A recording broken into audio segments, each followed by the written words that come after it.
எல்லாருக்கும் வணக்கங்க. Welcome to digital Bharathi. So TNPSC எக்ஸாமை புதுசாக எழுத போகிறவங்க, ஸோ இவ்வளோ நாளாக எழுதி எனக்கு வேலை கிடைக்கல அப்படின்னு சொல்கிறவங்க, நம்ம எங்கே மிஸ் பண்ணுறோம், எங்கே ஆரம்பிக்கணும் அப்படின்றதுக்கான ஒரு சின்ன உரையாடல் தான் இது. ஸோ உரையாடல் அப்படின்னா இந்த எக்ஸாமுடைய ஆரம்பத்துலேருந்து இந்த ஸ்டேஜை நம்ம கடந்து வேலை வாங்குற வரைக்கும் வர்றதுக்கு என்ன மாதிரி நம்மளை தயார்படுத்திக்கணும் அப்படின்றதுக்கான ஒரு சின்ன உரையாடல் இது. ஸோ தம்பி சூர்யா இப்போ எக்ஸாம் படித்து இப்போ குரூப் 2 2A எக்ஸாம் எழுதிருக்காங்க, குரூப் 1 எக்ஸாம் ப்ரிப்பேர் பண்ணிட்டு இருக்காங்க. ஸோ எதிர்காலத்தில் ஒரு ஃபியூச்சரில் ஒரு நல்ல ஆஃபீஸராக வரதுக்கான முழு தகுதியும் இருக்கு. இந்த எக்ஸாமுக்காக 3 வருஷம் கடுமையாக படிச்சிருக்கிறாங்க. சரிங்களா, அவங்களுக்கு ஏற்பட்ட சில சந்தேகங்களை கேட்குறாங்க. அதுக்கு என்னால் தெரிஞ்ச விளக்கத்தை நான் இப்போ கொடுக்குறேங்க. வணக்கங்க, சொல்லுங்கப்பா. வணக்கங்க சார். இப்போ டிஎன்பிஎஸ்சி படிக்க வராங்க, மக்கள் படிக்க வராங்க, எந்த மாதிரி படிக்கணும், எப்படி ஸ்டார்ட் பண்ணணும் முதல்ல? ஓகே, ஸோ இப்போ இந்த டிஎன்பிஎஸ்சி எக்ஸாமை பொறுத்த வரைக்கும் எல்லாருக்குமே முதல்ல ஒரு அவநம்பிக்கை இருக்கும். இந்த எக்ஸாம்ல நம்மளால கரெக்டா உள்ள போக முடியுமா, இது 20 லட்சம் பேர் எழுதுறாங்களே, என்னால உள்ள போய் இந்த எக்ஸாமை கிளியர் பண்ண முடியுமா அப்படின்ற ஒரு டவுட் வரும். அடுத்த டவுட் வந்து என்ன வரும் அப்படின்னா, இது நேர்மையா நடக்குதா அப்படின்ட்டு. கவர்மெண்ட் எக்ஸாம்னாவே நேர்மை இல்லாம நடக்குது அப்படின்னு எல்லாருமே நம்பிட்டு இருக்காங்க. ஆனா அதெல்லாம் சுத்த போய். சரிங்களா, இந்த எக்ஸாம் இப்ப இருக்கக்கூடிய தேர்வு குழு ரொம்ப சிறப்பா அவங்களோட பணியை ஆட்டிட்டு இருக்காங்க. ஆன் டைம் எக்ஸாம் கண்டக்ட் பண்றாங்க, ஆன் டைம் ஆன்சர் கீ போடுறாங்க, on time final answer key போடுறாங்க, ரிசல்ட் போடுறாங்க, கரெக்டா இன்டர்வியூ கண்டக்ட் பண்றாங்க. ஸோ இப்ப இருக்கக்கூடிய தேர்வாணையம் அவங்களுடைய வேலையை மிக சிறப்பா செய்யறாங்க. சில எதிர்மறையான எண்ணங்கள் இருக்கும், ஆனா அதை மட்டுமே வச்சுட்டு நம்ம தேர்வாணையத்தை பார்க்கணும் அப்படின்ற அவசியம் கிடையாது. கொஞ்சம் டிரான்ஸ்லேஷன்ல கொஞ்சம் இஷ்யூஸ் இருக்கு. தமிழ் ஜென்ரல் இங்கிலீஷ்க்கு கொஞ்சம் ஈக்குவாலிட்டி இல்லாம இருக்கு. இவ்வளவுதான், இதுதான் இப்போது இருக்கக்கூடிய பிரச்சனை. ஆனா இதை பிரச்சனையை மட்டுமே பெருசா வச்சுட்டு இந்த அமைப்பு எனக்கு வேலை தரத மறுக்குது அப்படின்ட்டு நிறைய பேர் வந்து புரட்சி பண்ணிட்டு இருக்கீங்க. இந்த எக்ஸாம்ல புரட்சி எல்லாம் பண்ணா நமக்கு வேலை கிடைக்காது, ஒழுங்கா படிச்சா மட்டும்தான் வேலை கிடைக்கும். ஸோ எந்த விதமான மித்தும் வேணாம். நீங்க ஒழுங்கா படிச்சீங்க அப்படின்னா எந்த விதமான ஊழலுக்கு எந்த முகாந்திரமும் இல்லாம இந்த எக்ஸாமை உங்களால கண்டிப்பா கிளியர் பண்ண முடியும். ரொம்ப டிரான்ஸ்பரண்டா நடக்கக்கூடிய முக்கியமான ஒரு எக்ஸாம். ஃபர்ஸ்ட் இதைதான் நம்ம வந்து கிளாரிஃபை பண்ணிக்கணும். இந்த எக்ஸாம் நான் படிக்கிறேனே, எனக்கு ஒழுங்கா படிச்சோம் அப்படின்னா வேலை கிடைக்குமா அப்படின்னா கண்டிப்பா கிடைக்குங்க. ரெண்டாவது, இப்ப தம்பி கேட்ட மாதிரி இந்த எக்ஸாமுக்கு நம்ம எப்படி ஆரம்பிக்கணும் அப்படின்றதுக்கு முன்னாடி என்ன ஆயிடும், ஒரு 20 லட்சம் பேர் இந்த எக்ஸாம் எழுதுறாங்க, என்னால இந்த எக்ஸாமை வந்து கிளியர் பண்ண முடியுமா அப்படின்றது இருக்கும். போட்டி சூழல் ரொம்ப கடுமையா இருக்கு.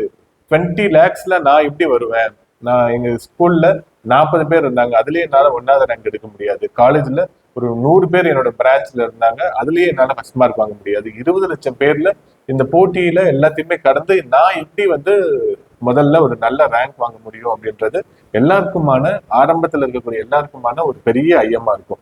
இந்த எக்ஸாம் 20 லட்சம் பேர் அப்படின்னு நம்ம சொன்னாலுமே கூட இதுக்கு ஒழுங்கா ப்ராப்பரா படிக்கிறவங்க அப்படின்னு பாத்தீங்கன்னா ரொம்ப கம்மியான பேர் தான் இருப்பாங்க. அப்ளிகேஷன் மட்டுமே சிலர் போடுவாங்க.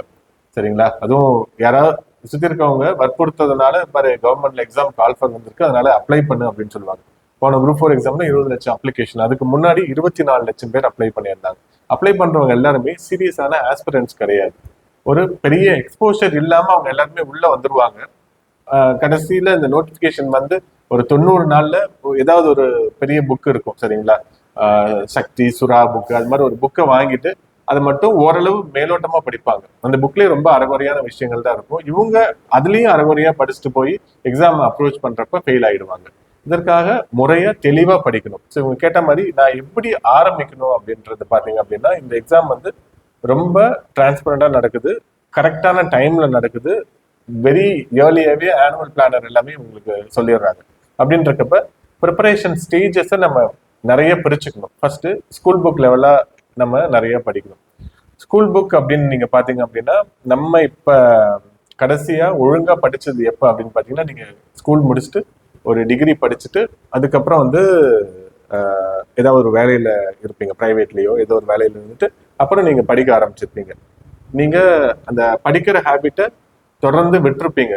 ஸ்கூல்ல ஒழுங்கா படிச்சிருப்பீங்க. அதுக்கப்புறம் காலேஜ்லயே ரொம்ப நம்ம அந்த அளவுக்கு படிச்சிருக்க மாட்டோம். காலேஜ்ல நல்லா படிச்சிருந்தோம் அப்படின்னு நம்ம ஏன் டிஎன்பிசி எழுத வரோம், அங்கேயே பிளேஸ்மெண்ட் ஆகி நம்ம வேலைக்கு போயிடுவோம் இல்லைங்களா. ஸோ அங்க நம்மளுடைய இந்த தொடர் பயிற்சி அப்படின்றது நமக்கு இல்லாம போயிடுது. ஸோ அதை நம்ம ஃபுல்ஃபில் பண்ணணும். அப்ப இந்த எக்ஸாமுக்கு நம்ம படிக்க ஆரம்பிக்கிறப்ப ரொம்ப கஷ்டமா இருக்கும். வெளியில இருக்கக்கூடிய புக் மார்க்கெட் கைடு வந்து ரொம்ப நிறைய இருக்கு, எல்லா இன்ஸ்டியூட்டும் நிறைய மெட்டீரியல் போட்டிருக்காங்க. அதுவும் இல்லாம நமக்கு வந்து காலேஜ் யூனிவர்சிட்டி புக்ஸ் இது மாதிரி நிறைய இருக்கு. அதெல்லாம் நம்ம எடுத்து படிக்க ஆரம்பிக்கிறப்ப ரொம்ப கஷ்டமா இருக்கும். நம்ம இப்ப எங்க சிலபஸ்ல இருக்கக்கூடிய பாலிட்டி எக்கனாமி நம்ம ஏற்கனவே படிக்காதது.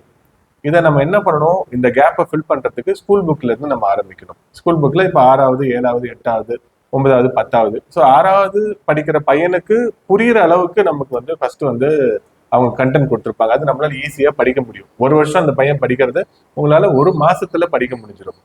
சரிங்களா? ஸோ அப்ப என்ன ஆயிடும், ரொம்ப ஈஸியான ஒரு ஸ்டார்ட் நமக்கு கிடைச்சிச்சு அப்படின்னா அடுத்து 7 8 9 அப்படின்னு ஒரு படிநிலையா நம்மளால போய், ஓ நான் ஸ்கூல் புக்கை கம்ப்ளீட் பண்ணிட்டேன் அப்படின்ற லெவலுக்கு நம்ம வந்துடலாம். ஸோ ஸ்கூல் புக்கை நம்ம ஓரளவு கம்ப்ளீட் பண்ணிட்டோம் அப்படின்னா அதுக்கப்புறம் ஸ்டாண்டர்ட் மெட்டீரியல்ஸ் நம்ம நிறைய வீடியோஸ் முன்னாடியே போட்டிருப்போம். ஸ்டாண்டர்ட் மெட்டீரியல், பாலிட்டிக் என்ன படிக்கணும், எக்கனாமிக் என்ன படிக்கணும், ஆர்எஸ் அரவல் மேக்ஸ்க்கு நம்ம படிக்கணும், சரிங்களா, ஜியாகிரபிக்கு புல்லர் படிக்கணும், இந்த மாதிரி நிறைய புக்ஸ் நம்ம சொல்லியிருப்போம். அந்த ஸ்டாண்டர்ட் புக்ஸ் எல்லாம் நம்ம படிக்கணும்.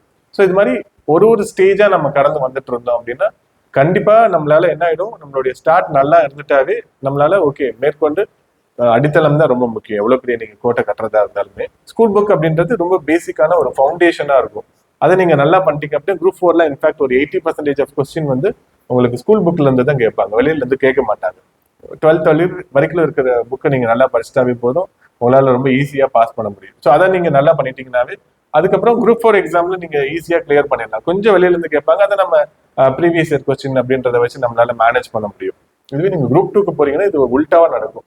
ஸ்கூல் புக்ல இருந்து ஒன்லி 20% கேட்பாங்க, வெளியில இருந்து 80% கேட்பாங்க. நிறைய பேர் என்ன பண்ணுவாங்க, ஸ்கூல் புக்கை ஸ்கிப் பண்ணிட்டு டைரக்டா அந்த ஸ்டாண்டர்ட் புக்ஸுக்கு போவாங்க. அப்ப அவங்களுக்கு வந்து கஷ்டமான பேஸை வந்து படிக்கிறது ரொம்ப கஷ்டமா இருக்கும் அந்த ஸ்டேஜ்ல. ஸோ அப்ப ரொம்ப டிஃபிகல்ட்டி அப்படின்றத நம்ம மீட் பண்றப்ப என்ன ஆயிடும், நம்ம ஆல்டர்னேட் வேற என்ன இருக்கு, ரொம்ப ஈஸி எது கிடைக்குது அப்படின்றது அதை நோக்கி நம்ம போயிடும். வேற ஏதாவது ஒரு பிரைவேட் ஜாப் கிடைக்குதா, இல்ல அப்பாவோட தொழில நம்ம போய் உட்காந்துக்கலாமா, இல்ல ஃபாரின் போயிடலாமா அப்படின்ற அடுத்தடுத்த கிளைகளை நோக்கி நம்ம வந்து போக ஆரம்பிச்சிருவாங்க. சரிங்களா? ஸோ இனிஷியல் ஸ்டார்ட் பண்றது ஸ்கூல் புக்கா இருந்தது அப்படின்னா ரொம்ப நல்லா இருக்குங்க. சார் இப்போ 20 லட்சம் பேர் எக்ஸாம் எழுதுறாங்க, அது உண்மையிலே அவ்வளோ பேர் படிக்கிறாங்களா, இல்லை வந்து அப்ளை பண்றவங்க எல்லாருமே படிக்கிறாங்களா, இல்லை வந்து எப்படி எந்த மாதிரி படிக்கிறாங்க? அப்ளை பண்ற எல்லாருமே கண்டிப்பா படிக்கவே மாட்டாங்க. ஸோ பக்கத்து வீட்டு அக்கா கூட எக்ஸாமுக்கு அப்ளை பண்ணுவாங்க, ஆனா அவங்க அந்த அக்கா ஒரு நாளும் படிச்சு நான் பார்த்ததே இல்லை. இது மாதிரி எல்லாருமே இந்த எக்ஸாமுக்கு அரசாங்கத்துல 150 ரூபா நம்ம அப்ளிகேஷன் போட்டோம் அப்படின்னா எல்லாருக்குமே இந்த தேர்வு எழுதுறதுக்கு தேர்வாணையம் நம்மளை பர்மிட் பண்ணுது. எல்லாருக்குமே ஒரு கல் எரிஞ்சு பார்ப்போம், பழம் வந்தா வரட்டும் அப்படின்ற நினைப்புல தான் நிறைய பேர் இருக்காங்க. ஸோ இதுல ஒரு 1 லட்சம் பேர் 20 லட்சம் பேர்ல ஒரு 5% பேர் தான் தீவிரமாக படிக்கிறவங்களா இருப்பாங்க. அதுவும் கூட இந்த 1 லட்சம் பேர் கூட நோட்டிபிகேஷன் வந்ததுக்கு அப்புறம் படிக்கிறவங்களா இருப்பாங்க. அதுக்கு முன்னாடி படிக்கிறவங்க ஒரு 50,000 பேர் இருப்பாங்க. சரிங்களா? அவங்க இதுக்கு முன்னாடி நிறைய வருஷம் படிச்சுட்டு இருப்பாங்க, ஃபெயில் ஆயிருப்பாங்க, திருப்பியும் வந்து இந்த பார்டர் மார்க்லயே இருப்பாங்க. ஸோ அது மாதிரி இருக்கிறவங்க ஒரு 1% பேர் இருப்பாங்க, ஒரு 20,000 பேர் இருப்பாங்க. இந்த 20,000 பேர் தான் ரியல் காம்படிட்டர்ஸ். ஸோ அவங்களுக்குள்ளதான் யாரு 5,000 6,000 ரேங்க் வராங்க அவங்களுக்கு கிடைக்குது. 3 பேர்ல ஒருத்தருக்கு அப்படின்றது கிடைக்கும். நீங்க அந்த அதிதீவிரமா படிக்கிறவங்க நீங்க இருக்கிறீங்களா அப்படின்றத பாருங்க. இந்த அதிதீவிரமா படிக்கிறவங்க அப்படின்னா என்ன அப்படின்னா, நான் ஸ்கூல் புக் முடிச்சிட்டேன், ஸ்டாண்டர்ட் புக்ஸ் எல்லாத்தையும் நான் படிச்சுட்டேன், என்னுடைய ப்ரீவியஸ் இயர் கொஸ்டின் பேப்பர்ஸ் எல்லாத்தையும் நான் சால்வ் பண்ணிட்டேன், மாடல் கொஸ்டின் பேப்பர்ஸ் எல்லாத்தையும் நான் சால்வ் பண்ணிட்டேன், இப்ப எந்த கொஸ்டின் கேட்டாலும் நான் ரெடியா இருப்பேன் அப்படின்னு இருப்பாங்க இல்லைங்களா? அவங்கதான் இந்த சைக்கிளை, இந்த ப்ராசஸை நம்ம கம்ப்ளீட் பண்ணணும். ஒரு ஸ்டேஜா நம்ம கடந்து வந்தோம் அப்படின்னா கண்டிப்பா இந்த எக்ஸாம்ல நம்ம வந்து நல்ல ஸ்கோர் அப்படின்றது பண்ணலாங்க. சார் இப்போ வெளியில பார்த்தீங்கன்னா நிறைய பிரைவேட் செக்டர்ஸ் இருக்கு, அதில் பார்த்தா நிறைய சேலரி தராங்க. அதை விட்டுட்டு ஏன் கவர்மெண்ட் ஜாப் வந்து ரொம்ப முக்கியம் எதிர்பார்க்குறாங்க மக்கள்? ஓகே, கவர்மெண்ட் ஜாபை பொறுத்த வரைக்கும் ஸோ எல்லாருக்குமே இந்த எக்ஸாமுக்கு உள்ள வர எல்லாருக்குமே நான் ஏன் கவர்மெண்ட்டுக்கு போகணும் அப்படின்ற ஒரு எண்ணம் இருக்கும். அவங்கவுங்களுக்கு தெரிஞ்ச வழியில நிறைய பணம் சம்பாதிக்கலாம், நிறைய மரியாதை கிடைக்கும், ஜாப் செக்யூரிட்டி இருக்கும். சரி, அவங்க எதிர்பார்க்குற எல்லாத்தையுமே இந்த வேலை உங்களுக்கு கொடுக்கும்.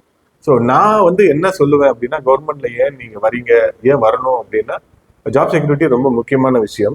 அது இல்லாம இப்ப இருக்கக்கூடிய யுகம் ஆர்டிபிஷியல் இன்டெலிஜென்ஸ் யுகத்துல உங்களை ஈஸியா ரீப்ளேஸ் பண்ணிடலாம். பிரைவேட்ல நீங்க இருக்கிறீங்க, ஐடில டெவலப்பர்ஸ்க்கு இப்ப வேலை இல்லாம போகுது. டெவலப்பர்ஸ் தான் ஐடில இருக்கக்கூடிய one of the major pillar. சரிங்களா? அவங்களுக்கு தான் அதிகமான சேலரி பேமெண்ட் இருக்கும். இது இல்லாம சப்போர்ட்ல நிறைய பேர் இருப்பாங்க, டெஸ்டிங்ல நிறைய பேர் இருப்பாங்க, ஆஃப்லைன் ஆன்லைன் டெஸ்டிங்ல இருப்பாங்க. இதுல எல்லாருக்குமே கிரீமி லேயர் அப்படின்றது டெவலப்பர் தான். இந்த டெவலப்பரோட வேலையை ஆர்டிபிஷியல் இன்டெலிஜென்ஸ் வந்து இப்ப பண்ணிட்டு இருக்குது. ஆர்டிபிஷியல் இன்டெலிஜென்ஸ் நம்ம நினைச்சதோடவே ரொம்ப வேகமா இருக்கு. நிறைய ஜாப் கட்ஸ் அப்படின்றது வரும். ஆனா எந்த ஆர்டிபிஷியல் இன்டெலிஜென்ஸும் கவர்மெண்ட்ல வராது இல்லைங்களா? ஸோ மக்களுக்கு மக்களாக நேரடியா இன்ஃபேக்ட் வரும், கவர்னன்ஸ் நிறைய வரும். ஆனாலும் அதை செய்யறதுக்கான ஒரு ஆள் இருக்கணும் அப்படின்றது இருக்கு இல்லைங்களா? ஸோ ரீப்ளேஸ 30 வருஷம் நீங்க கண்டினியூஸா உங்களால சர்வீஸ் பண்ண முடியும். உங்களுடைய பெர்ஃபார்மன்ஸை வச்சு உங்களுக்கு ப்ரமோஷன் அப்படின்றது இன்னும் கூட நடைமுறைப்படுத்தல. இன்ஃபேக்ட் யூனியன் கவர்மெண்ட்ல சில இடத்துல பண்ணியிருக்கிறாங்க, இன்னும் கூட ஸ்டேட் கவர்மெண்ட்ல அப்படிலாம் இல்லை. ப்ரொமோஷன் உங்களுக்கு தானா வந்துட்டே இருக்கும். சேலரியே வந்து பாத்தீங்கன்னா பிரைவேட்ல நீங்க வாங்குற சம்பளத்தோடவே இப்ப ரொம்ப அதிகம். இப்ப பிரைவேட்ல ஒரு ஐடி வேலைக்கு நீங்க போறீங்க, பெரிய காலேஜ் பிஎஸ்ஜி காலேஜ்ல முடிச்சுட்டு போறீங்க அப்படின்னா 28,000 ரூபாய் 30,000 ரூபாய் தராங்க காக்னிசன்ட், சரிங்களா? டிசிஎஸ் தராங்க, இன்ஃபோசிஸ் தராங்க. கவர்மெண்ட்ல ஒரு குரூப் 4 எக்ஸாம் முடிச்சுட்டு வரவங்களுக்கு 33,000 ரூபாய் சம்பளம். இது 8th பே கமிஷன் வந்துருச்சுன்னா அது வந்து 40,000 ரூபாயா மாறலாம், சரிங்களா? அப்படின்றக்கப்ப உங்களுக்கு ஒரு 10வது முடிச்சவனுக்கு 40,000 ரூபாய் சம்பளம் தர்றதுக்கு வேற எங்கேயுமே இடம் இல்லை. நீங்களா தொழில் பண்ணா கூட உங்க அப்பா 40,000 ரூபாய் தரமாட்டாரு, நான் அதுக்கு உனக்கு தரணும் அப்படின்னு கேட்பாங்க. ஸோ ஆப்பர்ச்சுனிட்டிஸ் நிறைய இருக்கு. இன்ஃபேக்ட் உங்களுக்கு நீங்க அதீத புத்திசாலியா இருக்கிறீங்க அப்படின்னா உங்களுக்கு தீனி போற அளவுக்கு நீங்க செய்யக்கூடிய ஒரு அசிஸ்டன்ட் வேலையோ, ஒரு ஜூனியர் அசிஸ்டன்ட் வேலையோ, இல்ல ஒரு டிசிடிஓ வேலையோ இல்லாம போகலாம். அது ரொம்ப மினிமம் பர்சன்டேஜ் தான் இருக்கும். ஓகே சார், இப்போ டிஎன்பிஎஸ்சி பார்த்தீங்கன்னா வருஷத்துக்கு 30+ எக்ஸாம் நடத்துறாங்க. அதில் முக்கியமாக மக்கள் ஃபோக்கஸ் பண்ணுறது குரூப் 4, குரூப் 2, குரூப் 1. இப்போ compared to group 1, group 2, group 4 அதிக மக்கள் படிக்கிறாங்க. ஏன் குரூப் 2, குரூப் 1 படிக்க முடியாதா, இல்லை என்ன என்ன காரணம்? ஸோ நான் முன்னாடி சொன்ன மாதிரி குரூப் 4 எக்ஸாம் இருக்கிறதுலே ரொம்ப ஈஸியான எக்ஸாம். எதனால ஈஸினா, நமக்கு ஸ்கூல் புக்ல இருந்து தான் கொஸ்டின் கேட்க போறாங்க அப்படின்னு தெரிஞ்சிடும். எல்லார் கையிலையும் ஸ்கூல் புக் இருக்கும்.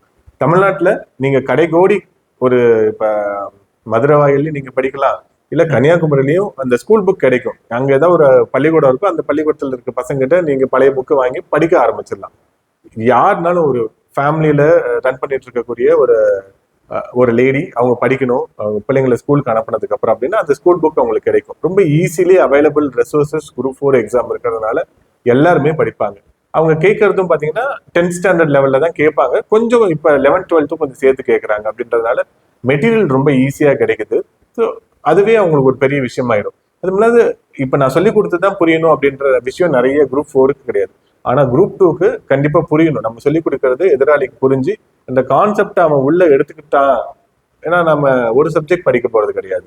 இந்த எக்ஸாம்ல நிறைய பேர் நிறைய நேரம் படிச்சுக்கிட்டே இருப்பாங்க, ஆனா எல்லாருமே இந்த எக்ஸாம்ல பாஸ் பண்ண மாட்டாங்க. எதனால அப்படின்னா, இது மெமரி பேஸ்ட் எக்ஸாமா இருந்துச்சு, இப்பயும் இருக்கு. இன்ஃபேக்ட் நம்ம ஒரு பாலிட்டியில ஒரு பாட்டு படிக்கிறோம், சிட்டிசன்ஷிப் படிக்கிறோம் அப்படின்னா அதுல இருக்கக்கூடிய ஆர்டிகல்ஸ் எல்லாத்தையும் நம்மளால மனப்பாடம் பண்ண முடியும். பண்ணதை என்னால இன்னைக்கு ஈவினிங் சொல்ல முடியும், நாளைக்கு கேட்டா சொல்ல முடியும், நாளானைக்கு கேட்டா கொஞ்சம் தடுமாறுவேன். ஆனா எக்ஸாம்ல சிட்டிசன்ஷிப் மட்டும் கேட்க போறது கிடையாது, பாலிட்டி மட்டும் கேட்க போறது கிடையாது, ஹிஸ்டரியும் கேட்பாங்க, ஆப்டிடியூடும் கேட்பாங்க, எக்கனாமியும் கேட்பாங்க. ஸோ இவ்வளோ மேசிவான சிலபஸ் இருக்கிறதுனால எல்லாத்தையும் நம்மளால அண்டர்ஸ்டாண்ட் பண்ணிக்க முடியாது, புரிஞ்சுக்க முடியாது.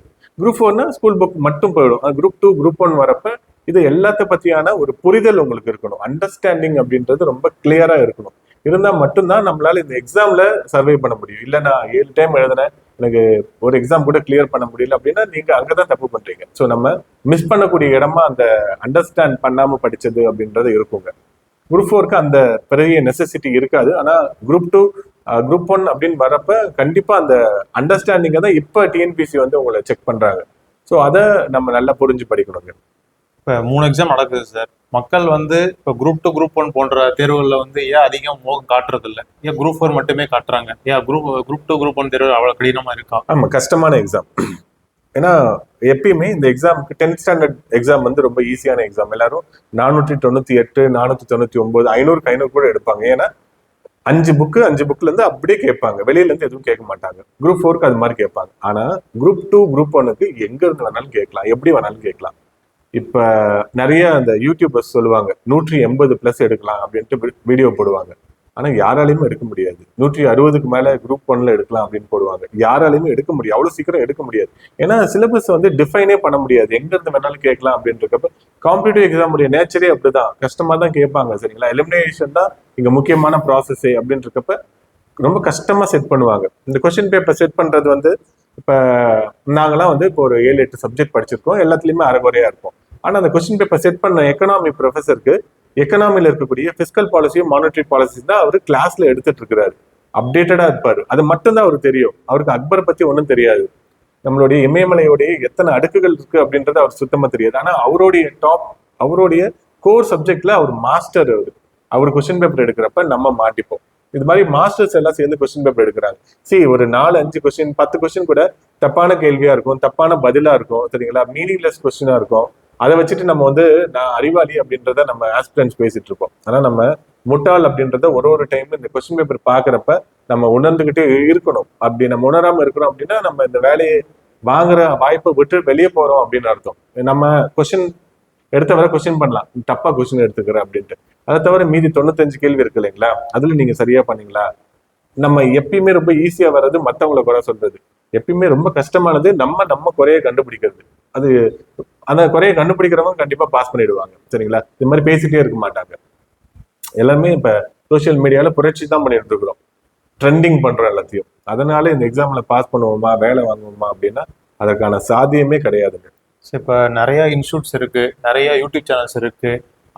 மக்கள் அதையெல்லாம் ஒழுங்கா பயன்படுத்துறாங்களா, இல்ல வந்து அதை எப்படி படிக்கணும் அப்படின்ட்டு தெரியுதா, இந்த மாதிரி எப்படி சார்? ஓகே, இப்போ இன்ஸ்டியூட் இருக்கு, யூடியூப் சேனல் இருக்கு. யூடியூப் சேனல் தான், யூடியூப் சேனல் வந்து இப்போ நிறைய சேனல் இருக்கு. ஒரு குரூப் 4 எக்ஸாம்ல அப்ளை பண்ணவங்க எல்லாருமே யூடியூப் சேனல் ஆரம்பிச்சிடுறாங்க. நான் எப்படி ப்ரிப்பேர் பண்றேன் அப்படின்ட்டு அவங்க வீடியோஸ் போடுறாங்க. நான் இந்த புக்கெல்லாம் படிச்சேன் அப்படின்ட்டு ஒரு அலமாரி ஃபுல்லா காமிக்கிறாங்க. அவங்க குரூப் 4 எக்ஸாம் கூட பாஸ் பண்ணிருக்க மாட்டாங்க, இல்லை ஒரு குரூப் 4 எக்ஸாம் மட்டும்தான் பாஸ் பண்ணியிருப்பாங்க. அவங்க உங்களுக்கு எஜுகேட்டரா மாறி எஜுகேட் பண்றாங்க. சரிங்களா, ஸோ அப்ப என்ன ஆயிடுது அப்படின்னா அவங்க முழுசா படிச்சவங்க கிடையாது. அவங்க ஏதோ அரைகுறையா படிச்சுட்டு ஏதோ ஒரு குரூப் 4 எக்ஸாம்ல ஃபெயில் ஆயிட்டாங்க, பாஸ் ஆயிட்டாங்க, இல்லை ஏதோ ஒரு குரூப் 2 எக்ஸாம்லயோ ஒரு குரூப் 1 எக்ஸாம்லயோ பாஸ் பண்ணிட்டாங்க அப்படின்னா அவங்க வந்து உங்களுக்கு எஜுகேட்டரா மாறுற அளவுக்கு அவங்களுக்கான நேரம் இருக்காது. அரசாங்க வேலையில் இருக்கப்ப நேரம் பெருசா அவங்களுக்கு இருக்காது. உங்களுக்கு சொல்லித்தர அளவுக்கு அவங்களுக்கும் அந்த சப்ஜெக்ட் சார்ந்த அறிவு எதுவும் இருக்காது. அவங்க வந்து பிரைமரியா அவங்களுடைய சோர்ஸ் அப்படின்றது அவங்களுக்கும் ஈஸியா கிடைக்கக்கூடிய ஸ்கூல் புக் தான். ஸ்கூல் புக்ல அவங்க என்ன பண்ணுவாங்க, ஒரு நிதிக்குழு அப்படின்னு ஒண்ணு இருக்கு அப்படின்னா நிதிக்குழு பத்தி ஒரு 10 பாயிண்ட் எடுத்திருப்பாங்க. அந்த புக்ல 15 பாயிண்ட் இருக்கும். புக்ல 15 தான் இருக்கும், ஆனா ஆக்சுவலா 100 பாயிண்ட் இருக்கும். 100ல இருந்து 15 புக்ல இருக்கும், இவங்க எடுத்தது 10 இருக்கும். இவங்க எடுத்ததை 10 பாயிண்ட் அவங்களால சொல்லித்தர அளவுக்கான கேப்பபிலிட்டிக்கு, டீச்சரா இருக்கிறதுக்குலாம் யாருக்கும் பெருசா தகுதி இல்லை யூடியூப்ல எடுக்கிறதுக்கு. அவங்க 10 பாயிண்ட்ல ஒரு 6-7 பாயிண்ட் தான் சொல்லி தருவாங்க. சரிங்களா, உங்களுக்கு சொல்லி தருது. அந்த 6-7 பாயிண்ட்ல உங்களுக்கு ஒரு 3 பாயிண்ட் தெரிஞ்சதா இருக்கும். ஓகே, இப்ப நிதி குழுக்கு யாரு தலைவரா இருக்கா அதெல்லாம் உங்களுக்கு தெரிஞ்சிருக்கும். எத்தனை உறுப்பினர்கள் இருப்பாங்க, யார் நியமிப்பாங்க, எந்த ஆர்டிக்கல், இதெல்லாம் உங்களுக்கு தெரிஞ்சிருக்கும். உங்களுக்கு தெரிஞ்ச விஷயத்த ஒருத்தர் சொன்ன உடனே உங்களுக்கு என்ன ஆயிடும் அப்படின்னா, ஓ நான் ரொம்ப அறிவாளி போல, நமக்கு நிறைய தெரியுது அப்படின்ற ஒரு நினைப்பு வந்துடும். ஆனா 100ல 3 தான் உங்களுக்கு தெரியுது. அவருக்கு தெரிஞ்சதே ஒரு 7-8 தான், 10 தெரிஞ்சிருக்குன்னு வச்சுக்கோங்களேன். நம்ம டிஃபைன்டா ஓகே இவ்வளவுதான் மொத்த சிலபஸ், மொத்த சப்ஜெக்டே இவ்வளவுதான் அப்படின்னு நம்மளே முடிவு பண்ணிக்கிறோம் இல்லைங்களா, அந்த இடத்துல நம்ம செம்மடி வாங்குவோம். ஆனா டிஎன்பிசி அந்த 101வது ஃபேக்டர்லாம் தேடி போயிட்டு இருக்கிறான். நம்ம இன்னும் கூட அந்த 10 வச்சுட்டு நம்மளுடைய ஆயுதத்தை வச்சுக்கிட்டு எதிரில் வரவன நம்ம சமாளிச்சுட்டு இருக்கிறோம் இல்லைங்களா. ஸோ அங்கதான் நம்ம வேலை வாங்குறோமா வேலை வாங்கலையா அப்படின்றத நம்ம தீர்மானிக்கிறோங்க. எஜுகேட்டர்ஸ் வந்து இப்ப யூடியூப் தான் நீங்க பாக்குறீங்கன்னா தமிழ்ல எனக்கு தெரிஞ்சு ஒருத்தர் கூட அப்படிலாம் யாரும் சொல்லித்தரல. சரிங்களா, நான் பெருசா யாரையும் பார்த்தது இல்லை, பார்த்தாலும் ஒரு 2 நிமிஷம் 3 நிமிஷத்துக்கு மேல பாக்குற அளவுக்கு பொறுமை இல்லை. அமித் சென் குப்தா, ஆயுஷ் சங்கி, ஸோ இவங்கெல்லாம் வந்து பாத்தீங்கன்னா ரொம்ப சூப்பரா எடுப்பாங்க, எக்ஸலண்டா இருக்கும். அவங்களுடைய கிளாஸை நீங்க அட்டன் பண்ணீங்க அப்படின்னா உங்களுக்கு அது சார்ந்த ஒரு ஐடியா அப்படின்றது வந்துடும். மெமரி பண்றது விஷயமே கிடையாது இது. ஓகே, இந்த சப்ஜெக்டை பத்தி எனக்கு ஒரு புரிதல் இருக்கா, எல்னினோ பத்தி அவங்க ஒரு பிக்சர் போட்டு எக்ஸ்பிளைன் பண்ணுவாங்க இல்லைங்களா, அந்த நாலேஜ் உங்களுக்கு வந்துடும். ஓகே, அதுதான் உண்மையான நாலேஜ். அது கூட பாத்தீங்க அப்படின்னா இப்ப ஆயுஷ் சங்கி சொல்றாரு அப்படின்னா அவர் ஆரம்பிக்கத்தான் செய்வாரு ஒரு சப்ஜெக்டை பத்தி. இப்ப பிசிக்கல் டெபிசிட் பத்தி ஆரம்பிப்பாரு, நீங்க தான் அதை முடிக்கணும். இப்ப நம்ம வந்து என்ன பண்றோம், ஒரு யூடியூப் பார்த்தே நான் குரூப் 4 பாஸ் பண்ணிடணும், ஒரு யூடியூப் பார்த்தே நான் டெப்டி கலெக்டர் ஆகணும் அப்படின்ட்டு பேராசை அப்படின்றத நம்ம படுறோம். இங்க அதுக்கான வாய்ப்பே இல்லாம போயிருக்கு. இப்ப அந்த கேப் அப்படின்றது இருக்கு. உண்மையிலே இந்த எக்ஸாம நம்ம ஜெயிச்சு சர்வீஸ் வாங்கணும் அப்படின்னா ஒரு ப்ராசஸ் இருக்கும் இல்லைங்களா, அந்த ப்ராசஸை விட்டுட்டு யாரோ ஒருத்தர் ஒன்னுத்துக்கும் உதவாத ஒருத்தர் யூடியூப்ல சொல்லித்தராரு அப்படின்ட்டு அவரை நம்ம வந்து ஃபாலோ பண்ணி கடைசியில ஃபெயில் ஆயிடுவோம். சரிங்களா, ஸோ இந்த கேப்பை வந்து எப்ப நம்ம மீட் அவுட் பண்றோமோ அப்பதான் நமக்கு சர்வீஸ் அப்படின்றது கிடைக்கும். ஆக்சுவல் ரியாலிட்டி என்னவோ அதை நோக்கி நம்ம ஓடணும். அதை நோக்கி நம்ம ஓடினா மட்டும்தான் நம்மளால ஜெயிக்க முடியும். ஏதோ ஒரு இடத்துல ஒரு பொருளை தொலைச்சிட்டு வேற ஏதோ இடத்துல தேடிட்டு இருக்கிறோம் இல்லைங்களா, அதை நம்ம போயிட்டு இருக்கோம். நமக்கு கையில இருக்கக்கூடிய ஆயுதத்தை வச்சே நான் எக்ஸாமை நம்ம எதிர்கொள்றேன், இப்ப இருக்கக்கூடிய டிஎன்பிசி எதிர்கொள்றேன் அப்படின்னா இப்ப இருக்கக்கூடிய காம்படிஷன் நேற்றை விட அதிகமா இருக்கு, இன்னையோட நாளைக்கு ரொம்ப அதிகமா இருக்கும். ஸோ ஒரு 10 வருஷம் முன்னாடி இந்த அளவுக்கு காம்படிஷன் கிடையாது. ஆனா இப்ப இருக்கக்கூடிய சூழ்நிலை ரொம்ப ஷார்ப்பா இருக்கு. நீங்க ஃபுல்லா எலிஜிபிளா இருந்தா மட்டும்தான் உங்களை அலோவ் பண்ணுது. வேலை வாங்க வைக்குது. ஸோ அந்த அளவுக்கு வந்து நம்ம எக்யூப் ஆகணும். நம்ம வந்து நிறைய பார்க்குறோம், யூடியூப் பார்க்குறோம். ஆனால் பார்க்குற உலகமே கிடையாது இந்த எக்ஸாம். படிக்கிற உலகம். நிறைய புக்கு ரெஃபர் பண்ணி நல்லா படிக்கணும். படித்தா மட்டும்தான் நமக்கான அறிவு அப்படின்றது வளரும். அறிவு வளர்ந்தால் மட்டும்தான் இந்த எக்ஸாம்ல பாஸ் பண்ண முடியும். சரி, ரொம்ப அறிவு வளர்ந்து நீங்க ஹிஸ்டரி ப்ரொஃபஸர் ஆகணும் அப்படின்றதான் கிடையாது. எக்ஸாமுக்கு தேவையான அளவுக்கு நம்ம படிக்கணும். அதற்கான பயிற்சியை தொடர்ந்து நம்ம எடுத்துட்டே இருந்தோம் அப்படின்னா கண்டிப்பா அந்த எக்ஸாம்ல நம்ம பாஸ் பண்ணலாங்க. படிக்கிற பழக்கமும் ரொம்ப முக்கியமானது. படிக்கிற பழக்கத்தை நம்ம விட்டுறோம். ஒரு 7-8 வருஷமா கேப் விட்டு திருப்பியும் வர்றப்ப படிக்கிறது ரொம்ப கஷ்டமா இருந்தது. அப்ப ஈஸியா உங்களுக்கு கையில கிடைக்கக்கூடிய நாவல்ஸ், பொன்னியின் செல்வன் மாதிரியான நாவல்லாம் படிச்சீங்கன்னா விறுவிறுப்பா இருக்கும். அதை நீங்க படிச்சீங்க அப்படின்னா ஒரு கண்டினியூஸா ஒரு 3 நாள் படிக்கிற அளவுக்கு உங்களுக்கு ஒரு பொறுமை வளர்ந்துரும் இல்லைங்களா? கண்ணை விழிச்சு இருந்தா மட்டும்தான் படிக்க முடியும். வீடியோ பாக்குறப்ப கண்ணை மூடிட்டு கூட நம்மளால பார்க்க முடியும். சவுண்டு கேட்டாவே போதும் அப்படின்றது இருக்கும். ஐம்புலனும் ஷார்ப்பா இருந்தா மட்டும்தான் படிக்க முடியும். படிக்கிறது எல்லாருக்குமே வராது.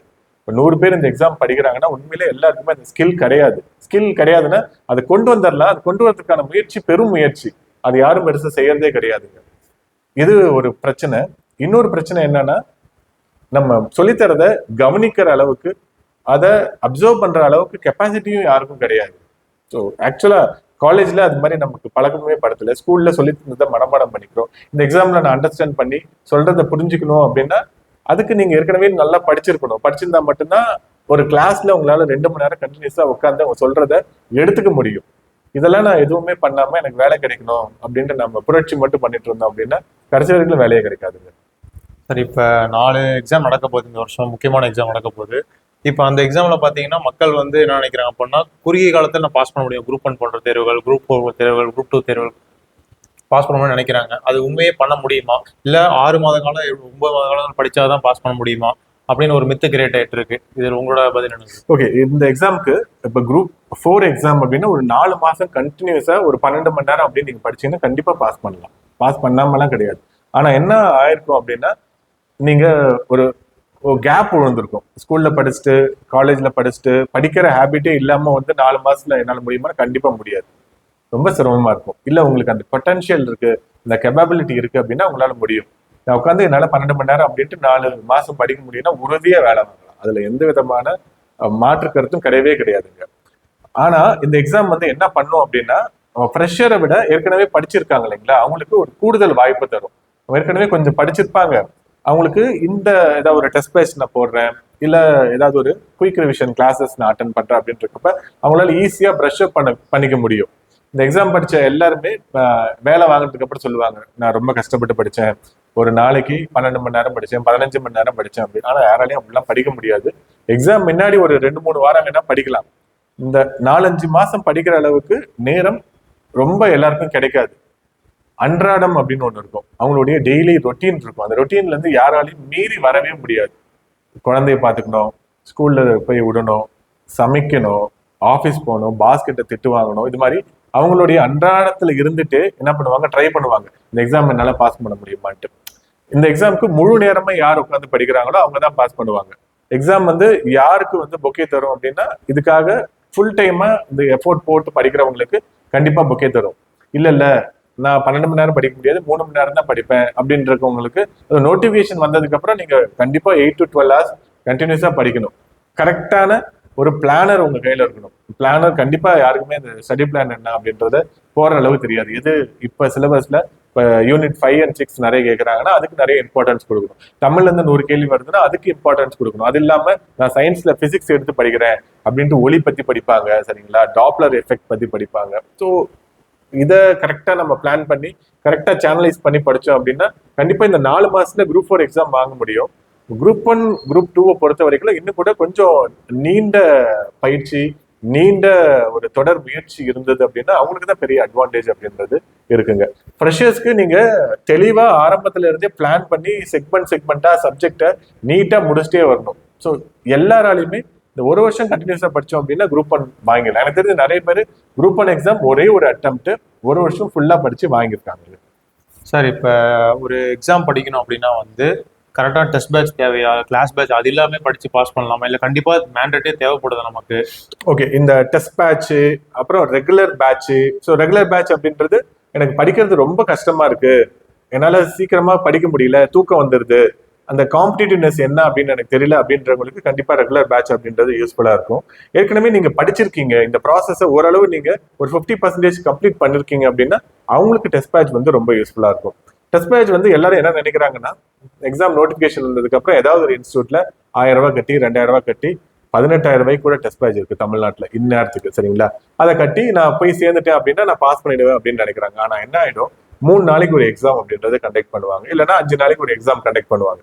அந்த 5 நாளைக்குள்ள நீங்க பாலிட்டியை ஒரு 4 பார்ட்டா பிரிச்சிருக்காங்கன்னா அது 4 பார்ட் 25% ஆஃப் பாலிட்டியை நீங்க 3 நாள்ல படிக்கணும். ஏற்கனவே அதை நீங்க நல்லா படிச்சிருந்தீங்கன்னா அவங்களுக்கு டெஸ்ட் பேட்ச் ரொம்ப எஃபெக்டிவா இருக்கும். இல்ல நான் ஓரளவு சுமாரா படிச்சிருக்கிறேன்னா டெஸ்ட் பேட்ச் வந்து உங்களுக்கு பனிஷ் பண்ணும், பயமுறுத்தும். இந்த எக்ஸாம் ஹால் உள்ள உட்கார போறதுக்கு முன்னாடியே உங்களுக்கு வந்து தோல்வியோடைய நிலையை உங்களுக்கு உணர்த்திடும். ஸோ நான் ஏற்கனவே எல்லாத்தையும் படிச்சிருக்கேன், புது புது கொஸ்டினை நான் அட்டென்ட் பண்ணணும். கொஸ்டின்ஸ் வந்து டிஎன்பிசி டைனமிக்கா மாத்திக்கிட்டே இருக்கா, ஸ்டாட்டிக்கா போன வருஷம் கேட்டதை இப்ப கேட்கலாம், அவங்க மாத்தி மாத்தி கேட்கறாங்க. ஸோ அதுக்கு தகுந்த மாதிரியான ஒரு டெஸ்ட் பேட்ச்ல நீங்க என்ரோல் பண்ணி டெஸ்ட் பேட்ச்ல நீங்க அதை அவங்க கொடுத்த ஷெட்யூல் 31 டெஸ்ட் கொடுத்துருக்காங்க, 30 டெஸ்ட் கொடுத்துருக்காங்கன்னா எல்லாத்தையுமே நீங்க ஃபாலோ பண்ணணும். 30 டெஸ்ட்டுக்கு அவங்க என்னென்ன படிக்கணும்னு சொல்லியிருக்காங்க, ஸ்கூல் புக்ல என்ன படிக்கணும், வெளியில என்ன படிக்கணும், அதை கரெக்டா நீங்க ஃபாலோ பண்ணிட்டு வந்தீங்கன்னா உறுதியா பாஸ் பண்ண முடியும். டெஸ்ட் பேட்ச் வந்து வெரி எஃபெக்டிவ் ஒன்லி ஏற்கனவே நீங்க கொஞ்சம் படிச்சிருந்தீங்க அப்படின்னா குரூப் 4க்கு, நல்லா படிச்சிருந்தீங்க அப்படின்னா குரூப் 2 குரூப் 1க்கு இருக்குங்க. இல்ல டெஸ்ட் பேட்ச்ல இப்ப சேரீங்க அப்படின்னா எந்த விதத்திலயும் பயன் இல்லை. நான் இப்பதான் படிக்க ஆரம்பிக்கிறேன், டெஸ்ட் பேட்ச் மட்டும் போதும் அப்படின்னா ஒரு பயனும் இல்லை. அந்த எக்ஸாமை கண்டக்ட் பண்ற அந்த இன்ஸ்டியூட்டுக்கு வேணா உங்களால 1000 ரூபாய் பயன் வரும், அதை தவிர வேற எந்த பயனும் இல்லைங்க. இப்போ நிறைய மார்க்கெட்ல பாத்தீங்கன்னா வந்து ஒரு அட்வர்டைஸ்மெண்ட்டே வருது நமக்கு. எப்படி அப்படின்னு பாத்தீங்கன்னா ஒரு 7,000 8,000 course, 7,000 plus course, 8,000 plus question உண்மையை பாஸ் பண்ணிடலாம் அப்படின்னு போடுறாங்க. அது உண்மையிலே அப்படி 7,000 கொஸ்டின்ஸை பாஸ் பண்ண முடியுமா இல்லை முடியாதா? ஸோ என்னன்னா இப்ப இங்க இருக்கக்கூடியது 7,000 கொஸ்டின் இப்ப அவங்க கொடுக்குறாங்க அப்படின்னா இந்த 7,000 கொஸ்டின்ல புது கொஸ்டின் எவ்வளவு இருக்கு? மோஸ்ட்லி இவங்க ஸ்கூல் புக் பேஸ்ட் கொஸ்டின்ஸ் தான் நிறைய எடுக்கிறாங்க. ஒன்னா ஸ்கூல் புக் எடுக்கிறாங்க, இல்லைன்னா ஏதாவது இந்த ஏபிஎஸ் அகாடமி அவங்களாம் வந்து என்ன பண்ணுவாங்க, யூபிஎஸ்சி கொஸ்டின் டிரான்ஸ்லேட் பண்ணி தருவாங்க. அந்த லெவல்லையும் தேவையில்லை, ரொம்ப அதிகம். யூபிஎஸ்சி கொஸ்டின் அப்படின்றது நமக்கு ரொம்ப அதிகம். டிஎன்பிஎஸ்சிக்குன்னு ஒரு நேச்சர் இருக்கு இல்லைங்களா, அவன் அதை தாண்டி பெருசா வெளியே போக மாட்டான். ரொம்ப அதிகமா நம்மள ஒரு 2 கொஸ்டின் கேட்பாங்க, அதுக்காக நம்ம உட்காந்து ஒரு 30-40% கேள்விகளை அதே மாதிரியான கேள்விகளை பயிற்சி பண்றதுனால நமக்கு வேலை கிடைக்காது. அதே இந்த 7,000 கொஸ்டின்ல எத்தனை கொஸ்டின் ஸ்கூல் புக்ல இருந்து கேட்டிருக்காங்க, ஸ்கூல் புக் கொஸ்டின் இப்ப அவங்க அப்படியே விட்டுறாங்க. குரூப் 2 எக்ஸாம் போறப்பெல்லாம் குரூப் 1க்குலாம் கேட்கவே மாட்டாங்க. அப்படின்றப்ப இந்த 7,000 கொஸ்டின்ல எவ்வளவு கொஸ்டின் நம்ம உண்மையிலேயே நம்மளை டெஸ்ட் பண்ணுது, இல்ல தெரிஞ்ச ஃபேக்டர் திருப்பி சொல்லுதா, கொஸ்டினுடைய ஸ்டாண்டர்ட் அப்படின்றது ரொம்ப ரொம்ப முக்கியம். அந்த கொஸ்டின் நீங்க படிக்கிறப்ப அதுல ஒரு 3 ஃபேக்ட் இருக்கு, 2 ஃபேக்ட் இருக்கு அப்படின்னா உங்களுக்கு தெரியாத ஃபேக்டா 1 2 இருக்கணும். இல்ல உங்களுக்கு தெரிஞ்ச ஃபேக்டா இருந்தாலும் உங்களை தவறு இழைக்கிற அளவுக்கு அந்த கொஸ்டின் வந்து செட் பண்ணிருக்கணும். அப்படி இருக்கிற மாதிரியான ஒரு ஸ்டாண்டர்டான கொஸ்டின்ஸ் நீங்க ப்ராப்பரா கண்டினியூஸா அட்டன் பண்ணிட்டு வந்தீங்க அப்படின்னா கண்டிப்பா டெஸ்ட் பேட்ச் அப்படின்றது ரொம்ப எஃபெக்டிவா இருக்கும். என்னன்னா எந்த இபிசி எந்த இன்ஸ்டியூட்டா இருந்தாலும் அந்த ப்ராசஸை ஃபுல்லா நீங்க ஃபாலோ பண்ணுங்க. அவங்க கொடுக்குற கொஸ்டினை தாண்டி அந்த கொஸ்டின்ல வேற என்னென்ன மாதிரியான ஃபேக்ட்லாம் இருக்கு, நீங்க ப்ராப்பரா அந்த டிஸ்கஷன் அப்படின்றதே இல்லை. கிளாஸும் இங்க எப்படி எடுப்பாங்க அப்படின்னா ஒரு புக் எடுத்துட்டு வந்து அதுல இருக்கிறத வரி வரியா சொல்லுவாங்க, கிளாஸ்ல இருக்க எல்லாரும் அதை நோட் பண்ணிப்பாங்க. கிளாஸ்ல அறிவு பரிமாற்றம் அப்படின்றதுலாம் கிடையாது, வெறும் தகவல் மட்டும் பரிமாறிக்கிறாங்க, இதுதான் தகவல் நீங்க எழுதிக்கோ அப்படின்ட்டு. கொஸ்டின் பேப்பர்லயும் அப்படிதான் ஒரே ஒரு ஃபேக்ட் மட்டும் இருக்கும், அது மாதிரி இப்ப கேட்கறது கிடையாது. உங்களுடைய நாலேஜை கெயின் பண்ற அளவுக்கு ஒரு கிளாஸ் அப்படின்றது ரொம்ப முக்கியம். அதே மாதிரி உங்களுடைய நாலேஜை டெஸ்ட் பண்ற அளவுக்கு ஒரு தேர்வு அப்படின்றது ரொம்ப முக்கியம். இது ரெண்டும் நமக்கு கரெக்டா அமைஞ்சிருச்சு அப்படின்னா இந்த எக்ஸாம் வந்து ரொம்ப ஈஸி தாங்க. இப்போ ஜூன் 15 பார்த்தீங்கன்னா குரூப் 1 எக்ஸாம் நடக்க போகுது. இல்லை மக்கள் வந்து இப்போ ஸ்டார்ட் பண்ணா அவங்களால வந்து பாஸ் பண்ண முடியுமா? கண்டிப்பா பாஸ் பண்ண முடியாது. இப்பதான் நான் புதுசு இந்த எக்ஸாமுக்கு வந்து ஆரம்பிக்கிறேன், குரூப் 1 மாதிரியான எக்ஸாம்ல என்னால பாஸ் பண்ண முடியுமானா உறுதியா பாஸ் பண்ண முடியவே முடியாது. ஏன்னா இவ்வளவு நெகட்டிவா பேசுறீங்க அப்படின்னா அதுதான் கள நிலவரம், ரியாலிட்டி என்னவோ அதை தான் சொல்லணும். இல்ல நான் 3 மாசத்துல டெப்டி கலெக்டர் ஆகுறேன் அப்படின்றதுலாம் சுத்த விளம்பர பேத்தல்கள். இதை நம்பிலாம் நீங்க இறங்கி வேலை செய்யாதீங்க. இல்ல நான் முழு நேரமா இதுக்காக நான் பயிற்சி எடுத்துக்கிறேன் அப்படின்னா இப்ப இதுக்கு முன்னாடி வரைக்கும் நீங்க என்ன பண்ணிட்டு இருந்தீங்க? அதுக்கு இந்த வேலையை செய்யறதுக்கு ப்ரீ ப்ரொடக்ஷன் போஸ்ட் ப்ரொடக்ஷன் சொல்லுவாங்க இல்லைங்களா, இதுக்கு முன்னாடி நீங்க என்ன பண்ணீங்க? மெட்டீரியல் கலெக்ட் பண்ணிட்டீங்களா? ப்ரீவியஸ் இயர் கொஸ்டின் பேப்பர்ஸ் எல்லாத்தையும் கலெக்ட் பண்ணிட்டீங்களா? ஸ்கூல் புக்கை ஓரளவாது படிச்சிட்டீங்களா? இந்த ப்ராசஸ் எல்லாத்தையும் நீங்க பண்ணிட்டீங்க அப்படின்னா இந்த 3 மாசம் போதும். இல்ல எதுவுமே பண்ணல இப்பதான் நான் குதிச்சு வரேன் அப்படின்னா அவ்வளோ இந்த எக்ஸாம் ஈஸி கிடையாது. குரூப் 1 எக்ஸாம் அவ்வளோ ஈஸி கிடையாதுங்க. இப்போ ஆல்ரெடி 3 மாசம் இப்போ இருக்கு. இப்போ ஆல்ரெடி இந்த எக்ஸாம் யாருக்கு யூஸ்ஃபுல்லா இருக்கும் சார்? குரூப் 1 ஏற்கனவே குரூப் 2 எக்ஸாம் நீங்க எழுதிருக்கீங்க, குரூப் 2 எழுதிருக்கீங்க, குரூப் 1 பிலிமினரி ஏற்கனவே பாஸ் பண்ணி மெயின்ஸ் எக்ஸாம் எழுதிருக்கீங்க, குரூப் 4 எக்ஸாம்ல நான் பாஸ் பண்ணி இப்பதான் பாஸ் பண்ணி வேலை வாங்கியிருக்கிறேன் அப்படின்னு இருக்கிறவங்களுக்குலாம் சூப்பரான வாய்ப்பு. ரொம்ப ஈஸியா உங்களால ஒரு டெப்டி கலெக்டராகவோ, ஒரு டிஎஸ்பி ஆகவோ, ஒரு கமர்ஷியல் டாக்ஸ் டிபார்ட்மெண்ட்ல அசிஸ்டன்ட் கமிஷனராகவோ, இல்ல AD panchayat assistant director in rural development ஆகவோ, இல்ல டெப்டி ரெஜிஸ்ட்ரார் இன் கோஆபரேட்டிவ் சொசைட்டியாகவோ, இல்ல டிஸ்ட்ரிக்ட் ஃபாரஸ்ட் ஆஃபீஸராகவோ, டிஸ்ட்ரிக்ட் எஜுகேஷன் ஆஃபீஸராகவோ, இதெல்லாமே பெரிய போஸ்ட். சரிங்களா? இந்த போஸ்ட்டை உங்களால உறுதியா ஆக முடியும்.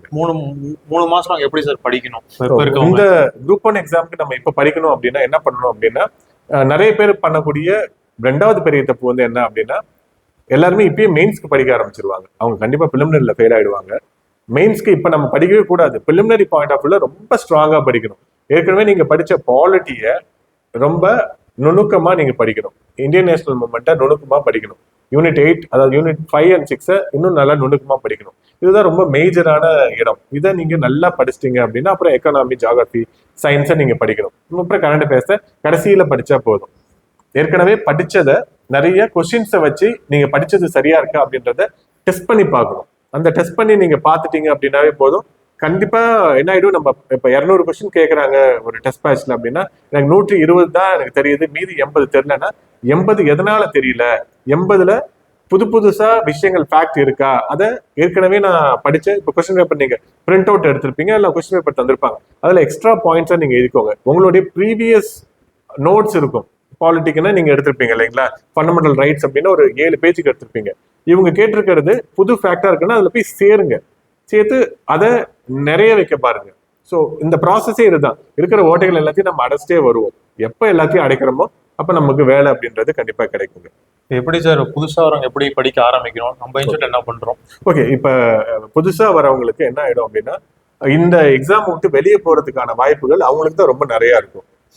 பயந்து போவாங்க. நம்ம சொன்ன மாதிரி இந்த காம்படிஷன் நினைச்சியோ, இல்ல இந்த எக்ஸாமுடைய அமைப்பு இதுல ஊழல் நடக்கும் அப்படின்றத ஒரு நினைச்சோ, இல்ல சுத்தி இருக்கிற காம்படிஷன்ல நான் ரொம்ப கீழே நிக்கிறேன், என்னால ஜெயிக்க முடியாது அப்படின்ற ஒரு நினைப்போடவோ அவங்க வந்து ஈஸியா வெளியே போறதுக்கான வாய்ப்புகள் இருக்கு. இதுல எவ்வளவு பேர் உள்ள வராங்களோ அதே அளவுக்கு வெளியே போறவங்களும் நிறைய பேர் இருப்பாங்க. நம்ம ஒரு ஸ்டெப்பா கட்டிட்டே வரணும் கோட்டை. எடுத்த உடனே ஐயோ எனக்கு இவ்வளவு காம்படிஷனா, 20 லட்சம் பேர் காம்படிஷனா அப்படின்னு நினைக்கிறதே பெரிய தப்பு. ஸோ எப்ப நம்ம நினைக்கணும் அப்படின்னா, இப்ப நீங்க டெண்டுல்கரை உங்களோட காம்படிட்டரா நினைப்பீங்களா கிரிக்கெட் விளையாடுறதுல?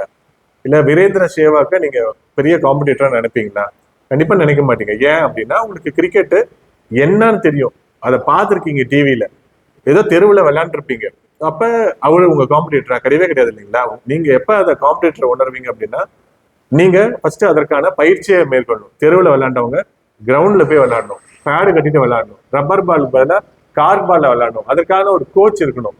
ஸோ இந்த பயிற்சி ஒன்னொன்னா மேம்பட்டு பிசிக்கலா நீங்க ரொம்ப ஃபிட்டா இருக்கணும். அதுக்காக ஒரு 6-7 மணி நேரம் பயிற்சி தொடர்ந்து எடுத்துக்கணும். எடுத்துட்டு இருந்தா உங்களுடைய ஸ்கில் கொஞ்சம் கொஞ்சமா இம்ப்ரூவ் ஆகிறத வெளியில இருக்கவங்க சொல்ல மாட்டாங்க, நீங்களே உணர்வீங்க. அப்படி கொஞ்சம் கொஞ்சமா நம்மளுடைய ஸ்கில் இம்ப்ரூவ் ஆகிட்டே இருக்கும் இல்லைங்களா? இம்ப்ரூவ் ஆகுறப்ப சச்சினோட கவர் டிரைவ் வந்து நான் நல்லா விளையாடுறேன் அப்படின்னு ஒரு நினைப்பு உங்களுக்கு வரும். அப்பதான் நீங்க காம்படிட்டரை பத்தி நினைக்கணும். இல்ல எனக்கு கவர் டிரைவ் மட்டும்தான் நல்லா வரும், ஆனா ஸ்ட்ரைட் டிரைவ் அவரு தான் ரொம்ப நல்லா விளையாடுவாரு, ஸ்கொயர் கட் அவரு தான் ரொம்ப நல்லா விளையாடுவாரு, அதை எப்படி நான் சரி பண்ணணும்? ஸோ இந்த காம்படிஷனுக்குள்ள வந்த உடனே ஐயோ இவ்வளவு போட்டி இருக்குன்னு நினைக்காதீங்க. ஸ்கூல் புக் ஃபர்ஸ்ட் படிங்க, ப்ரீவியஸ் இயர் கொஸ்டின் பேப்பரை சால்வ் பண்ணுங்க, ஸ்டாண்டர்ட் புக்ஸ் வாங்கி நீங்க படிங்க, சரிங்களா? அப்புறம் மாடல் கொஸ்டின் பேப்பர் இருக்கும், அதெல்லாம் சால்வ் பண்ணதுக்கு அப்புறம் சுத்தி இருக்க காம்படிஷன் பாத்தீங்கன்னா ஒண்ணுமே இருக்காதுங்க. ரொம்ப இந்த எக்ஸாம் ஈஸியா இருக்கும். உங்களுக்கு பயப்படணும் அப்படின்ற அவசியம் கிடையாது. ஒரே நாள்ல கண்டிப்பா யாராலையும் பாஸ் பண்ண முடியாது. ஒரே வீடியோ பார்த்து டெப்டி கலெக்டர் யாராலையும் ஆகவே முடியாது. அப்படி ஆவாங்கன்னு நினைச்சீங்க அப்படின்னா கண்டிப்பா வேற ஏதாவது வேலைக்கு நம்ம போயிடலாம். இப்போ ப்ரீவியஸ் இயர் கொஸ்டின் பார்த்தீங்கன்னா கடந்த 10 வருஷம் கொஸ்டின் இருக்கு, அந்த 10 வருஷம் கொஸ்டின் படிச்ச ஒரு கொஸ்டின் வரமாட்டேது அப்படின்னு ஃபீல் பண்றாங்க, அது உண்மையா? அது கண்டிப்பா ப்ரீவியஸ் இயர் கொஸ்டின் அப்படின்றது நீங்க ஏற்கனவே எடுத்த நோட்ஸை என்ரிச் பண்றதுக்கான ஒரு டூல் தான்.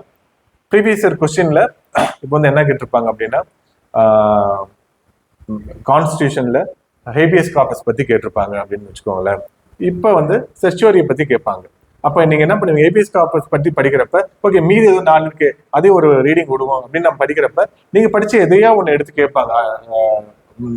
வழிநடத்தும் நெறிமுறைகள் அப்படின்னு இருக்கும், அது எக்ஸ்ட்ரா பாயிண்டா இருக்கும். அது இப்ப யாராவது போட்டிருக்காங்களா அந்த ரிட் பெட்டிஷன் ஏதாவது கரண்ட்ல யாராவது போட்டிருக்காங்களா, ஏபிஎஸ் கார்பஸ் பத்தி வேற எங்க நம்ம படிக்கலாம், சினிமா படத்துல கூட சொல்லியிருப்பாங்க இல்லைங்களா. ஸோ இது மாதிரி என்ன ஆயிடும், கனெக்ட் பண்ணுவோம் டாட்ஸ் எல்லாத்தையுமே வந்து ஓகே ப்ரீவியஸ் கொஸ்டின் பேப்பர் அப்படின்றது உங்களுக்கு ஒரு டார்ச் லைட் மாதிரி ஒரு வெளிச்சத்தை காமிக்கும். அதுக்கு அடுத்து என்ன இருக்கு, அதுக்கு முன்னாடி என்ன இருக்கு, அதுக்கு பின்னாடி என்ன இருக்கு அப்படின்றத நம்மளுடைய அறிவு கொண்டு அறிஞ்சிக்கணும்.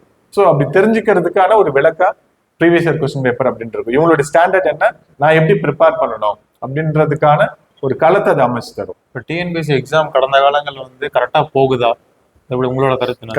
கண்டிப்பா சூப்பரா நடத்துறாங்க. நம்ம இனிஷியலாவே சொன்னோம் டிஎன்பிஎஸ்சி எக்ஸாம் ப்ராப்பரா கண்டக்ட் பண்றாங்க. கண்டிப்பா இந்த எக்ஸாம் நீங்க 100% எஃபோர்ட்டை கொடுத்தீங்க அப்படின்னா 100% அவங்களும் வேலை தரத்துக்கு தயாரா இருக்கிறாங்க. வேற எங்கேயுமே 150 ரூபா அப்ளிகேஷன் போட்டு உங்களுக்கு 35 வருஷம் ஒரு மாசம் 70,000 ரூபாய் சம்பளம் தரேன், குரூப் 1 இருந்தா 1 லட்ச ரூபாய் சம்பளம், 65,000 ரூபாய் அவங்களுடைய பேசிக்கு, அதுல 50%, இப்ப 53%, இப்ப 2% டிஏ இன்க்ரீஸ் ஆகும், 55% டிஏ, கிட்டத்தட்ட 1 லட்ச ரூபாய்க்கு மேல குரூப் 1 வேலை தராங்க. 60,000 ரூபாய் குரூப் 2 வேலை தராங்க, 33,000 ரூபாய்க்கு குரூப் 4 வேலை தராங்க. வேற யார் தருவாங்க சொல்லுங்க? கரெக்டா சார். ஓகேங்கப்பா.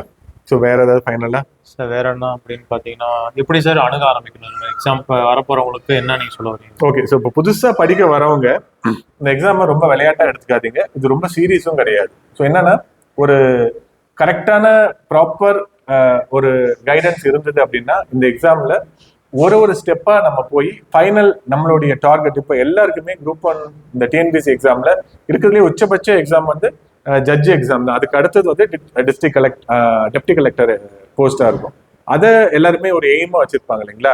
அதுக்கு நான் போகணும் அப்படின்னா வழியா போங்க. குரூப் 4 எக்ஸாம் கரெக்டா படிச்சு பாஸ் பண்ணுங்க. அடுத்து குரூப் 2A பாஸ் பண்ணலாம், குரூப் 2 பாஸ் பண்ணலாம். ஸோ ஒரு வழியா போறதுக்கு நிறைய வாய்ப்புகள் இருக்கு, சரிங்களா. ஸோ நம்ம எடுத்த உடனே இந்த காம்படிட்டிவ்னஸ்னஸோ இருக்கக்கூடிய சப்ஜெக்டோடைய டஃப்னஸ் நினைச்சோ வருத்தப்படாம ஒரு அடி எடுத்து வச்சோம் அப்படின்னா கண்டிப்பா டிஎன்பிஎஸ்சி கிட்ட இருந்து கண்டிப்பா ஏதாவது ஒரு நல்ல ரெஸ்பான்ஸ் அப்படின்றது இருக்கும். அது வேலையா கூட இருக்கலாம். இப்ப தமிழ்நாட்டுல நிறைய இன்ஸ்டியூட்ஸ் இருக்கு.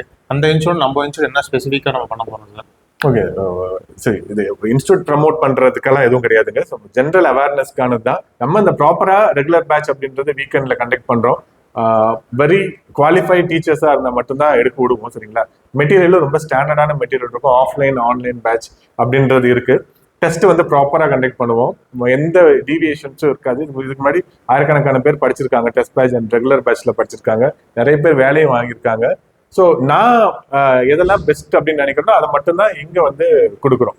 வேற எதையும் பெருசா டீவியேஷன்ஸ் அப்படின்னு இருக்காது. இன்ஃபேக்ட் இருக்கும், கொஸ்டின் பேப்பர்ல டிரான்ஸ்லேஷன்ல சில தப்புகள் இருக்கும், மெட்டீரியல் தரதுல சில தமிழ் இங்கிலீஷ் சில வேறுபாடுகள் இருக்கும். இதெல்லாம் இருக்கும் தான். அது எல்லாத்தையுமே மீறி இருக்கக்கூடிய குறைகளை சரி பண்ணி எது இந்த எக்ஸாமுக்கு வேலை வாங்குறதுக்கான வழியோ அதை பின்பற்றணும் அப்படின்னு நினைக்கிறாங்க, சரிங்களா. ஸோ அது வந்து கரெக்டான வழியாகவும் இருக்கும். ஓகேங்கப்பா, தேங்க்யூ.